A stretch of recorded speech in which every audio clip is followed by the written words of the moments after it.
y'all. Hope you're enjoying the summer workshop retreat thus far. Have you checked out some of the other exciting classes? If not, I encourage you to dive right on in. I'm Kristin, owner of Creative Blends Calligraphy Studio, located here in the Chicagoland area. I'm so thrilled that you're here. Whatever reason you're joining this class, know that you are in the right place to get started on calligraphy. Absolutely no experience is necessary for this class. I'm going to teach you the basics of modern calligraphy, and by the end of this class, you'll be able to form letters into words using a brand new medium. Learning a new skill can seem a bit overwhelming, but I encourage you to be patient with yourself and accept the fact that your first attempt at calligraphy may not be perfect. Just know that you will be fine. I definitely believe in you. And after this class, continue to practice, practice, practice. You can never practice too many times. It's such a soothing hobby. So any and every chance that you get, I love for you to practice this craft. Ready to get started? Well, come on, let's go. Okay, guys. I like to go over the materials that I'll be using today before we get started. So here are my very own practice worksheets, and I will go through the worksheets throughout this course so you understand the basic strokes. We're going to talk about actual letters and then forming those letters into words. So get excited about that. One of my favorite tools to use when I'm actually doing calligraphy by hand is the Tombow dual brush pen. So take the top off here. You can see that it is a brush tip, and then on the other side it's more so similar to a marker tip. So if you have any fine lines you want to put in your project, this will be the tip that you'd like to use. Another pen that I would like to introduce you to is also by Tombow. This is the Fudenosuke hard tip pen. So take the top off of this baby, and it's a smaller tip. So if you want to make fine calligraphy words, phrases, or even designs like embellishments and flourishes, this will be the pen that you would use. You can actually use both pens, both the Fudenosuke and also the dual brush pen. It's all up to you and what works best for you and your style. But I am a huge fan of Tombow. As you can see, here are just a few of the colors. I have many more all over my studio. One thing I do want to explain to you, when you're actually doing calligraphy with the Tombow dual brush pen, it's important for you to use very, very soft paper. What I mean by that is I use the HP premium paper.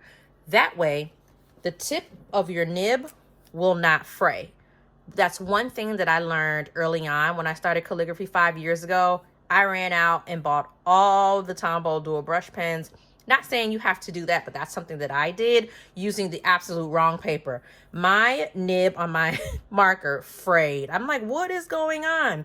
So after watching countless calligraphy videos and the professionals at that time telling me, exactly what I need to use, then I noticed that my pens last a longer time. So definitely use premium paper, and you can get any, like a ream from Office Max, Office Depot, in stores, specialty stores like that. Another good thing to use is this Rhodia dot pad. And this is one of my favorites. Here are some of just sketches. I was just, kind of messing around with some of this. But again, this paper is smooth like butter, and it's perfect for your Tombow dual brush pen. So keep this notebook in mind. And you can get this off of like Amazon. I think Michael sells it, or any other hobby stores will sell these type of notebooks. Again, these are pretty much premium paper and premium notebooks that'll work perfectly with your dual brush pens or any brush pen. It doesn't necessarily have to be Tombow, but any brush pens to keep the nibs from fraying. So lastly, before we get started, tracing paper is also helpful as well. When you have practice pages, whether you get them from me or other calligraphy artists that's out there, it's always good to have tracing paper so you can just, of course, lay it on top and you're not pretty much destroying the actual practice sheet, and you can, you know, just go to town and just practice, practice, practice, as I said earlier. So let's get started with the basic strokes. Now, you're going to see at the end of this course that all of this is going to come together. The reason why we're taking it to the basics and we're forming just lines and swooshes and circles. So the point of calligraphy is having thick downstrokes and thin upstrokes. That's how you get the differences between like the different letters that you form to make words, and you get that transition from thick to thin depending on the letters that you're using for a particular word. But before we get there, let's just practice on your hand, kind of understanding going down for thick, going up for thin, and getting that muscle memory, because your hand is probably like, what is going on here? Like, once you get the hang of it and you practice time and time again, then your hand will know, oh, okay, downstroke thick, upstroke thin. So this is also very soothing, you guys. If you're just sitting like at work, or you don't have much to do, or it's very slow, or even if you're at home on a weekend, this is very soothing just to sit here and make thin strokes and thick strokes. So I'm going to do a few here. I'm just going to kind of go over what I did here. And all you want to do is go from the top line to the bottom, just making thick strokes. And making sure that you're holding the pen at a 90-degree angle. You don't want to, you know, have your pen up and down. You want to make sure that you're holding it at a 90-degree angle, as so. So we're just making thick lines here. Now, I'm not using the tracing paper because I have plenty of these, but I encourage you definitely to use tracing paper as you're just starting out. And yes, your pen is going to make these wonderful squeaking noises as well. So you get the idea here for the thick strokes. When you're going down, you want to press harder. Now let's talk about the thin strokes. Of course, as you're going upwards, you want to make sure that it's thin. So don't apply a lot of pressure here. Real soothing. Real thin. It doesn't have to be perfect. Please don't think you have to be perfect here, because at the end of this course, I am going to show you some early work that I've done when I first started and showing you the growth. So definitely, as I said earlier, just be patient with yourself making thin lines. It's like we're back in kindergarten, right? Sitting here making the thin lines. Okay, so you get the idea here. Now, let's kind of combine the two with this upside down U. Remember, as you go up, you want to make a thin line. As you go down, thick. So you could just follow the example here, or any practice sheet that you're using. Just follow their example. Typically, it's 3 to 5 examples. It all depends on the type of worksheet that you have. Thin and thick. Go up, thin, down, thick. Now let me show you with the Fudenosuke the difference between the thick and thin lines using a smaller tip pen. So I'm going to go all the way up. See how thin that is? And see how I'm still making a thick line, but it's a little more narrow because of the tip of this pen. So if you want to do maybe not gift cards, but greeting cards, and you want to do calligraphy and not use the wider tipped dual brush pen, you could use the Fudenosuke. So you kind of get the idea here. And again, you're holding the pen at a 90-degree angle. Thin, up, thick, down. Thin, up, thick, down. Feel free to just take your time Now let's try it the other way. Now we're going to start off with thick first, going up into a thin line. I'm actually going to go back to the Tombow and apply pressure. Go up to thin. Apply pressure. Up to thin. Not as thin as I would have liked, but I'm also rushing. A good rule of thumb is to just take your time. Me personally, as an artist, I feel like I'm always rushing because I want to get done and go on to the next project. But if you're just starting out, I encourage you to definitely just take your time and understand the basics. Thick and then thin. That's a better thin line. Thick and then thin. Thick and then thin. You're making consistent movements with your hand. Now, when we get to words, I'm going to show you how important it is to, after every stroke, to lift your hand up, just to give not only your hand and wrist a mini break, but you'll be able to see the flow between each letter to make the word. Soothing, you guys. It's so soothing. And please don't be beating yourself up right now in your head. It doesn't have to be perfect. I'm not even perfect, and I've been doing this for 5 years.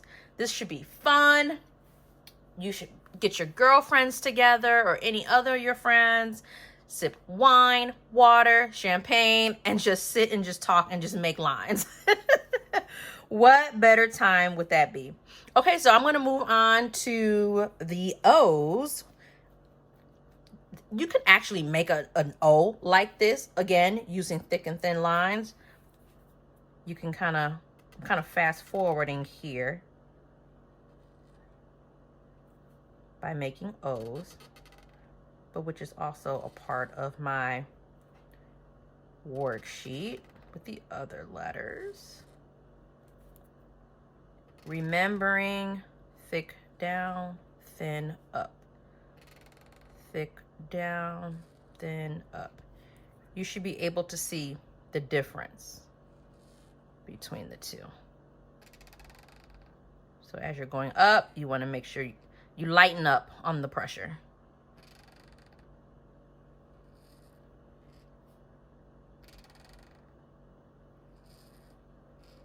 There you go.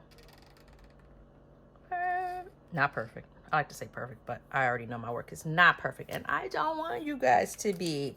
This should also be all in fun. Definitely all in fun. So here you are with some of the basic strokes. I have another page here, again, walking you through going up with thin and down with thick lines. And feel free just to get your hand used to making these types of lines. I do calligraphy every day as I make my tumblers, as I make my acrylic signs. There's so many different mediums when it comes to calligraphy. My favorite now is digital. I think I cheat a lot with digital. It's just so much easier.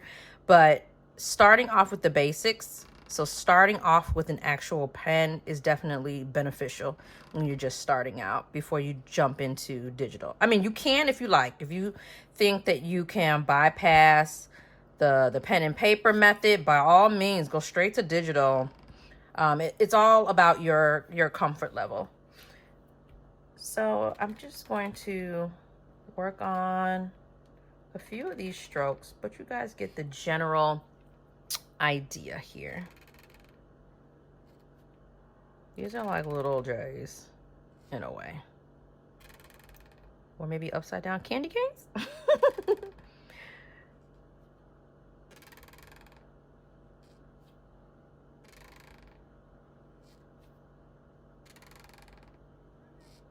Sometimes I like to sit and practice my own basic strokes.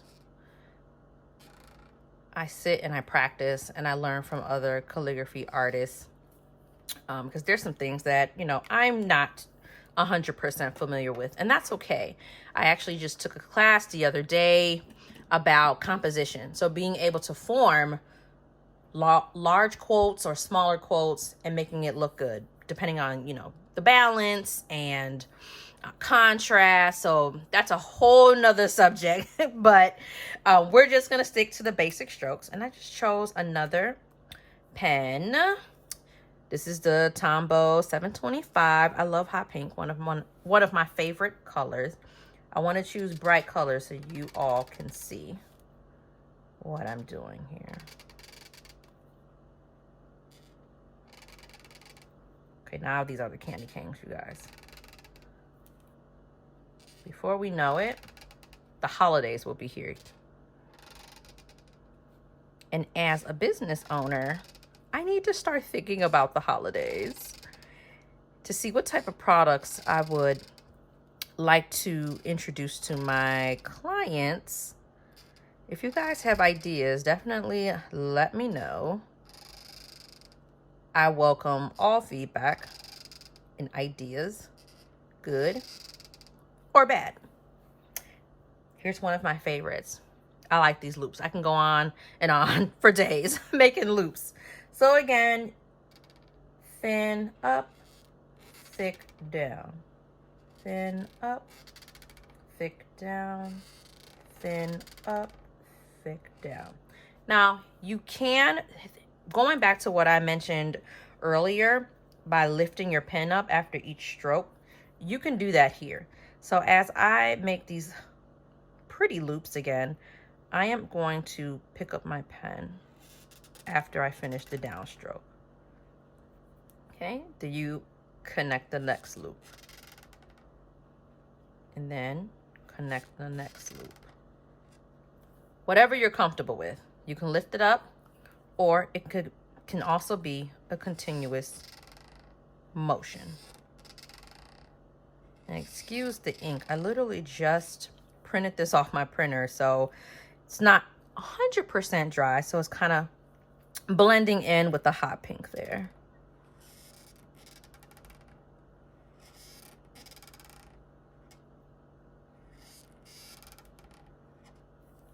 And then the last basic stroke, I thought this one would be a cool one. Gives you like a little pizzazz at the end, if you will.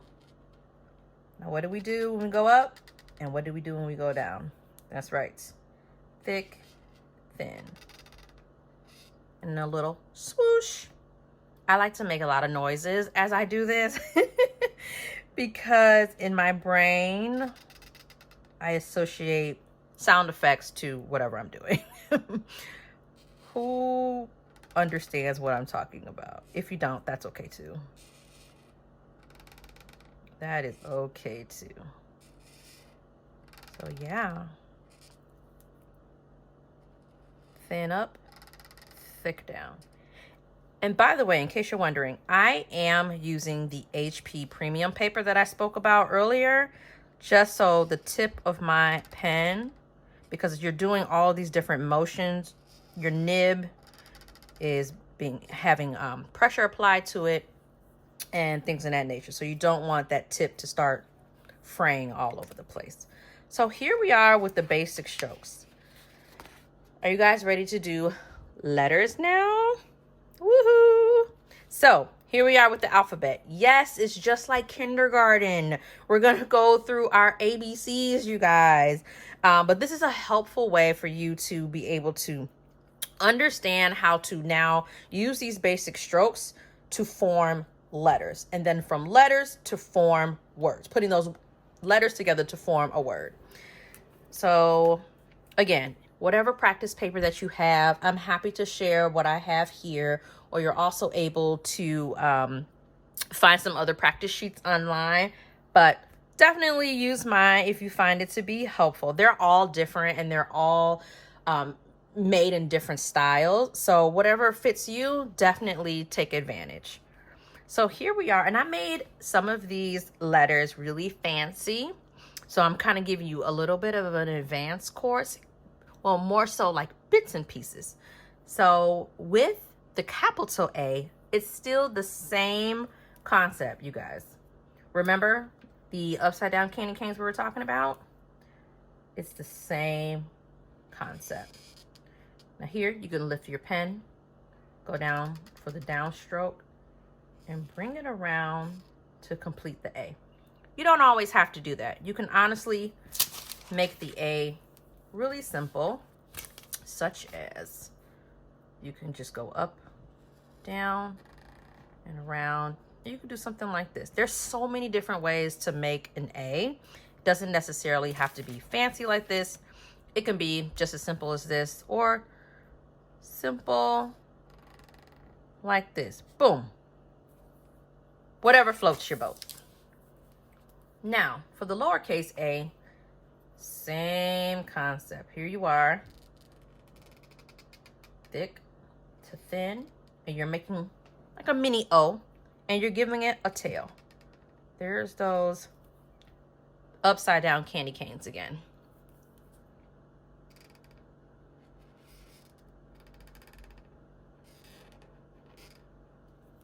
And you just kind of work your way through the entire alphabet.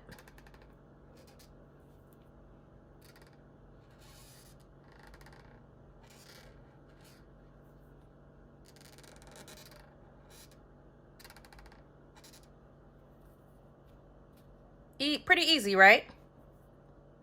What do we do when we go up? Thin. Yep. Going down, thick. Perfect.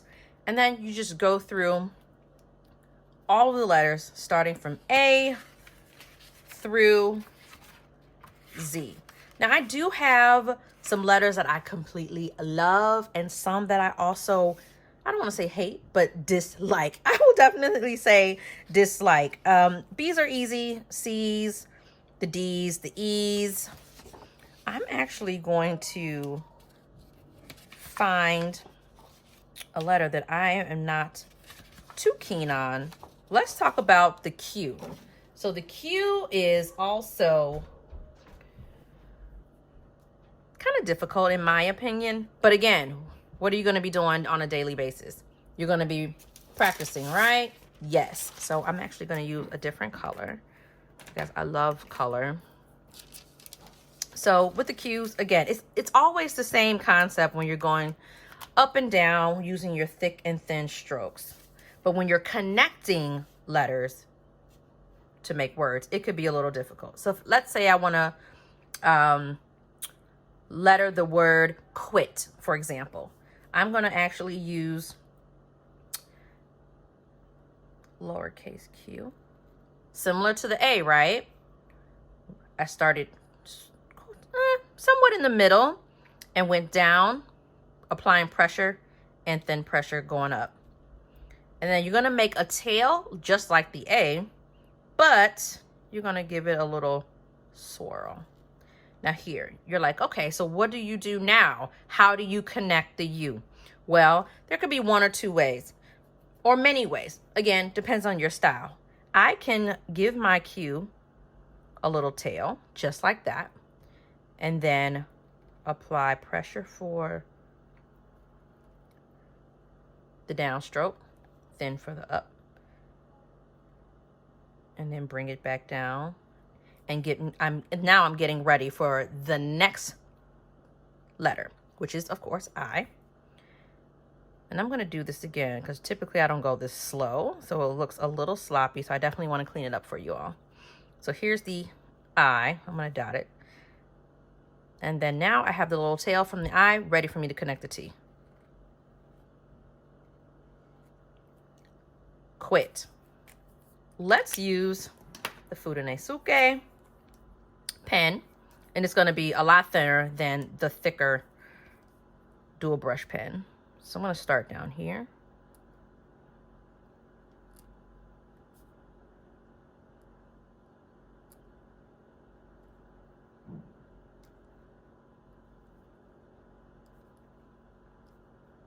Quit.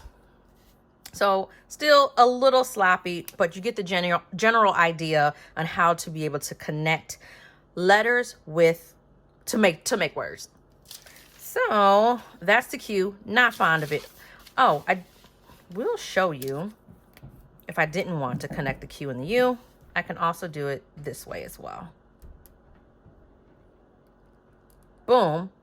And I just start the U on its own. Again, nothing wrong with that. And you notice that I am lifting my hand up after every stroke. So which one do you like? 1 or 2? Connecting it or not connecting it? Everyone has their own preference. It all depends on the type of project that I'm working on. Sometimes I connect letters, sometimes I don't. So again, happy to provide information on how to get these practice sheets. Going through the alphabet is definitely helpful. I also have a sheet here, since it's summertime and definitely summertime in Chicago. I have like summertime words. I have summer, I have vibes, chill, and sun, and August. So I will go through a word with you. I'm gonna pick sun because it looks like it's simpler. Again, lifting up, applying pressure where necessary. Now, I kind of cheated on this page. Now, on the other pages, such as the letters, I gave you 3 ways to cheat. Not really 3 ways to cheat, but practicing with my calligraphy 3 times. But with the words, I'm like, nah, I think 1 time. Because by now, you should be able to understand using your thick and thin strokes and how your hand has now developed that muscle memory, bringing together those letters to form words. I believe in you. And again, it doesn't have to be perfect. And I would love to see your work.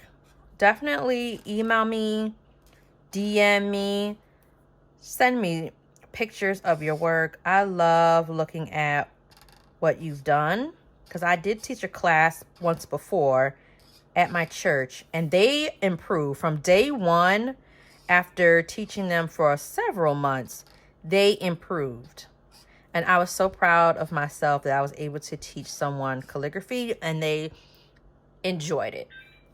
I've also heard that I know I've been saying it the entire duration, that it's also soothing.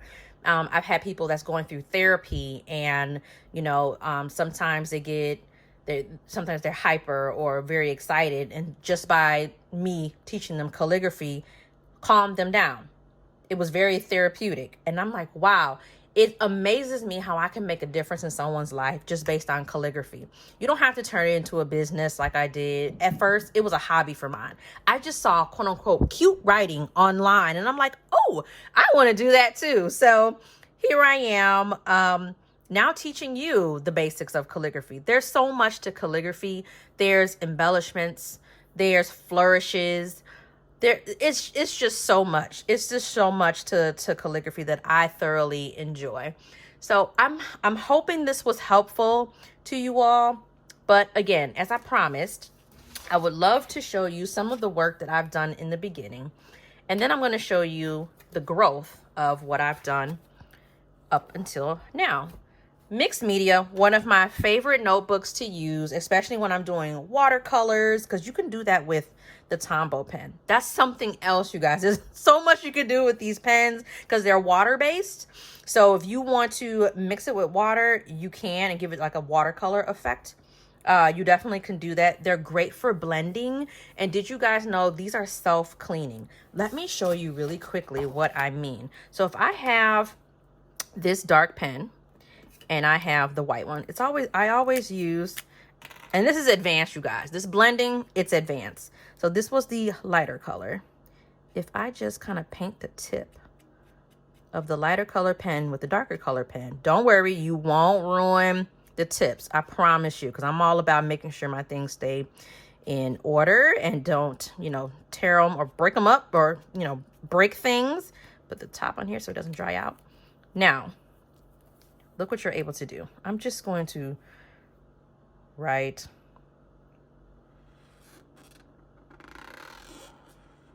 As you can see how it goes from dark to light. This is not a pink pen. It's like beige. You can kind of see the transition from dark to light. Let's write my name. That's so cute.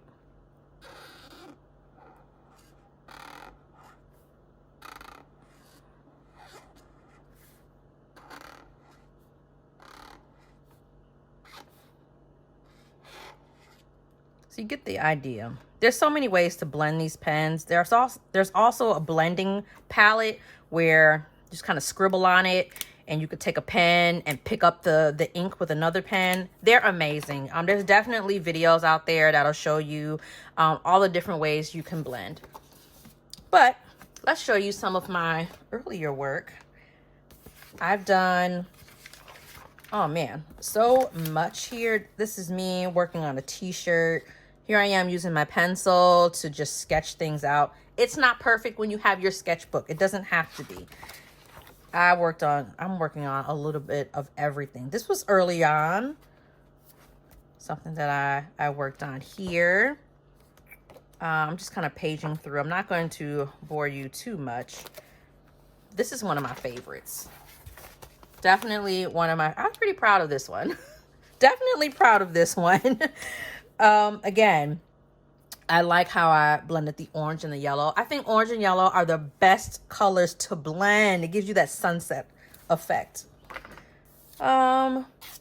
Just other work that I've done in the past. Again, it's not perfect. I guess I didn't do a whole lot in the back of the notebook. But, I mean, just looking at my growth from when I first started 5 years ago to now, and then actually doing my calligraphy digitally has been amazing. So here's another piece of art that I've done on my iPad. It says create. And I love it. I am a big fan of shadows. I know that might be old school, but I love shadows. I think it gives it that 3D effect, and it makes your artwork pop. Definitely, for sure. So I hope this was helpful to you all. I hope you enjoyed. Definitely check out some of the other videos for the summer workshop retreat. Reach out to me if you have questions. Definitely email me, DM me. I'm happy to answer any questions that you might have either today or even next week. So definitely reach out. Hopefully this was helpful, and I'm eager to see some of the work that you've done. Thanks, guys.